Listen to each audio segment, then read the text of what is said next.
भयंकर आर्थिक सुनामी अब आ रही है। उसका कारण है कि हिंदुस्तान का जो प्रोटेक्शन का सिस्टम था, जो इंटरनेशनल इकोनॉमी से एक प्रकार से शॉक अब्जॉर्बर था, उसको बीजेपी ने हटा दिया है। तो एक तरफ से भयंकर आर्थिक सुनामी आ रही है, प्राइसेस बढ़ रही हैं, और ये अभी शुरुआत देखी आपने। ऐसी इकोनॉमिक क्राइसिस आएगी हिंदुस्तान में जो आपने अपने लाइफ में नहीं देखी होगी। ये हो रहा है, इसको अब कोई रोक नहीं सकता है। दूसरी तरफ क्या हो रहा है, हिंदुस्तान के अंदर, सिस्टम के अंदर इंस्टीट्यूशनल रिवोल्ट हो रहा है। तो आप सोचती हैं कि इलेक्शन कमीशन फुली कंट्रोल्ड है। वो 3 साल पहले फुली कंट्रोल्ड है।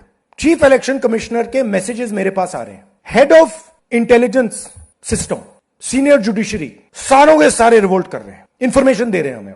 तो जो कंट्रोल का सिस्टम था एक तरफ से, वो कोलैप्स कर रहा है अंदर से, क्योंकि लोगों को दिख रहा है कि जनता का प्रेशर अब ऐसा भयंकर आएगा, अगर हम इस रास्ते पे चलते गए तो हमारे लिए रिस्क हो जाएगा।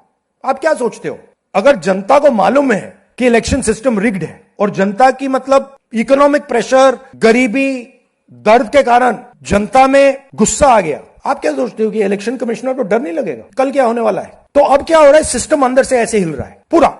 और मैं आपको ये बता दूं कि मेरे पास इंफॉर्मेशन आ रही है, सिस्टम मुझे इंफॉर्मेशन दे रहा है, मोदी जी के बारे में, शाह जी के बारे में, उनके बेटों के बारे में, मिनिस्टर्स के बारे में, अजीत डोवल के बारे में पूरा इंफॉर्मेशन है, धड़ाधड़ धड़ाधड़ धड़ाधड़ हमारे सिस्टम से आ रहा है। अब यह हो सकता है कि जनता के प्रेशर को यह सप्रेस करने की कोशिश करें, इमरजेंसी जैसी चीज कर दें, हो सकता है। बट अब हम दूसरी स्टेज में जा रहे हैं। पहले हम फुल कंट्रोल स्टेज में थे, अब ये आउट ऑफ कंट्रोल जा रहा है इनके। मैं मोदी जी के पास जाता हूं, जब मीटिंग में जाता हूं, मैं आपको बताऊं, मेरे पास मोदी जी के पर इतना इंफॉर्मेशन है, मोदी जी जानते हैं, मैं भी जानता हूं।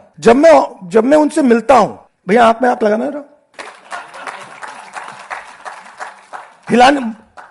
हिलना पड़ता है, क्योंकि वो जानते हैं कि जिस सिस्टम को मैंने कंट्रोल किया था वो सिस्टम कोलैप्स कर रहा है और पूरा इंफॉर्मेशन इसको दे रहा है। तो ये डायनामिक चल रही है। और आप देखना, मेरे अंदाजे से, मेरा असेसमेंट है, 1 साल के अंदर मोदी जी प्राइम मिनिस्टर नहीं होंगे।